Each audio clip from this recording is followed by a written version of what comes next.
Hi guys, and welcome back to another DrAce video, and today we're going to be playing MXGP 2021.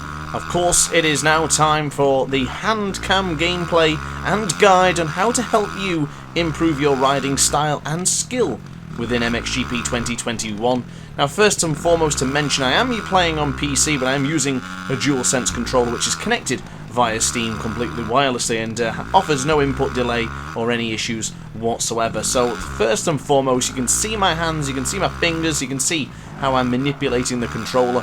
And first and foremost, you will notice that compared to the likes of MotoGP or Ride 4 or even some of the other games I have featured on my channel before, we take full use of both analog sticks. Now, both analog sticks are very important if you are running the rider weight on manual and, of course, normal control as always. Now, the left analog stick, of course, controls the movement of the bike from turning left to right, moving it forwards and backwards in the sense of the rider's weight. But now on the right hand side, we need to manipulate the bike as well. So when we're throwing the bike around certain corners, we really need to shove the body weight into the bike and push it in some particular corners. Now, something I have been mentioning since the review and since I very first played this game, that you have to be very careful with how you manipulate that right analog stick. If you're going to be throwing it in a very tight hairpin and pulling on the front brake at the very same time, you hit a little bit of that right analog stick and you're dropping the bike immediately. Bring on too much acceleration too sharply out of a corner with too much of a lean angle on the right analog stick, you're going to just spin around. So be very careful with the right analog stick. And something to mention as well, of course, the controls I am using is your classic R2 as the acceleration, your L2 as the brake, and then of course the configuration for the rest of them is a little bit different.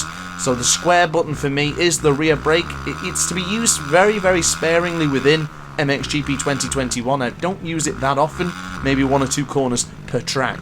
Now, staying on the face buttons on the right hand side, something else to add, I do only run automatic transmission. However, I do all the downshifts myself. You will notice in the gameplay that I'm using circle to downshift and triangle to upshift, but honestly I don't really do the upshifts myself. I don't see a purpose for it within MXGP. It's quite important to MotoGP and a few of the other games, but for MXGP 2021 I haven't found too much of a need for using triangle button, but circle to downshift for me has been very, very important. And of course that's pretty much it in the sense of buttons and configuration for MXGP 2021. Now, there's a few things you are going to notice in how I'm going to be positioning the motorcycle and how I'm moving the fingers and the analog sticks going into specific corners.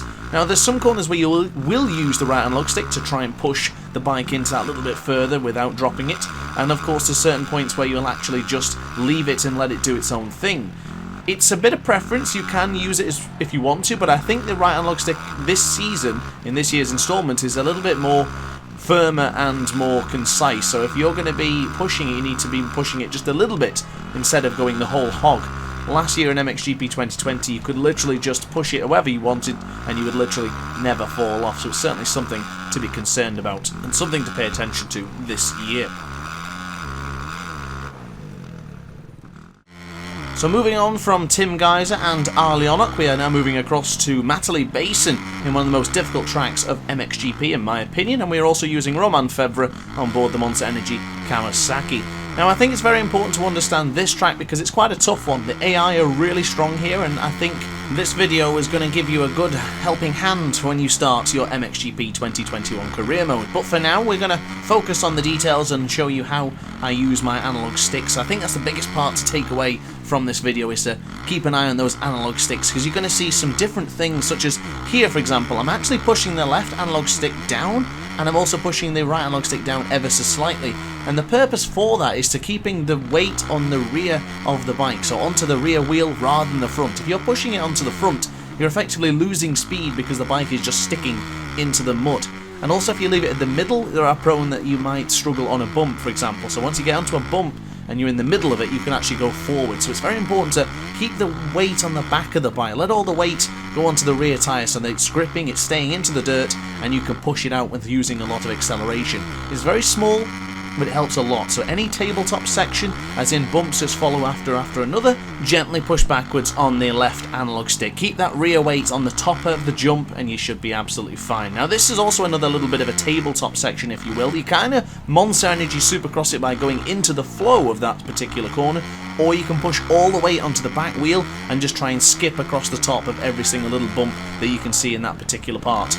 The thing with MXGP is, I can tell you one way, but you can find another way that's quicker. There isn't one clear way that's going to be quicker for everyone. MXGP is different to the likes of MotoGP and Ride 4, where I can give you the fastest lines and the best braking markers, where here in MXGP, it is a little bit different. So if you find something that you think's a little bit quicker, let me know, and I'll try it out as well. We're all going to be able to learn together and learn from each other. That's part of the experience here with our community from DrAce's channel. Now, the next thing you're going to see is pushing backwards on both the analog sticks. Watch out for this. We're going to push right backwards on both the analog sticks and then push upwards.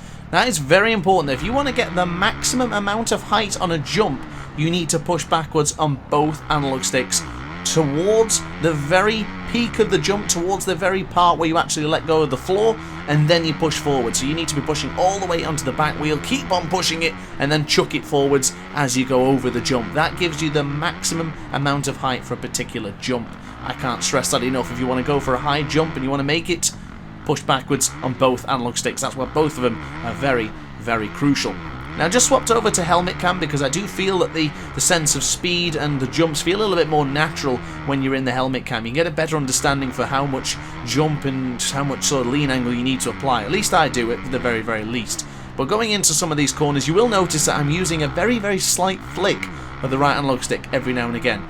Doesn't have to be the full lean, you don't have to hold it into the corner. Every now and again a little flick to the left or right will be sufficient for chucking enough weight into the corner just to help the bike maneuver its way around the corner.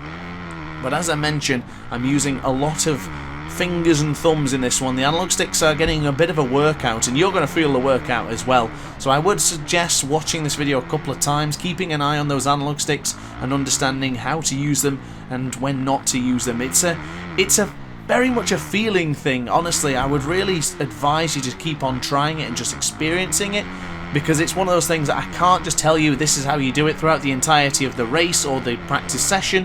You're just going to have to fiddle with it and see what works out best for you. Some of the races I've had, and even in the MX2 career mode that I'm doing right now, I've won Grand Prix by not even moving the analog sticks.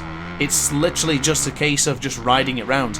Sometimes I will use the right analog stick, but not every single time. The left analog stick, of course, gets absolutely smashed all the way through because it's very important to manipulate the bike around, but that right analog stick, not every single corner requires that extra bit of push. So just bear that in mind if you're thinking about chucking it into a corner, and I cannot stress enough, do not use it under braking. If you use it under braking whilst going into a tight corner and then you push a bit more right analog stick in, you're going to crash every single time. I cannot stress that enough. Be very, very careful. But that's going to be pretty much it from me, guys. I really hope this has helped you. If this has helped, let me know in the comment section down below. I do plan on doing more of these videos, and maybe even just a complete track guide for every single track and just focusing on the best points and the worst points of it. But upon that note, hopefully you enjoyed it. Let me know in the comment section down below. Like, comment and subscribe, and I'll see you in the next video. Ciao for now. Oh hi, didn't quite see you there. Good to see you're still here. If this video didn't quite sate your appetite, then why not watch some more DrAce content by clicking the video shown on screen now. Furthermore, if you would like to follow me on social media, you can do so now with the links down in the description. Consider subscribing so you don't miss a single DrAce video.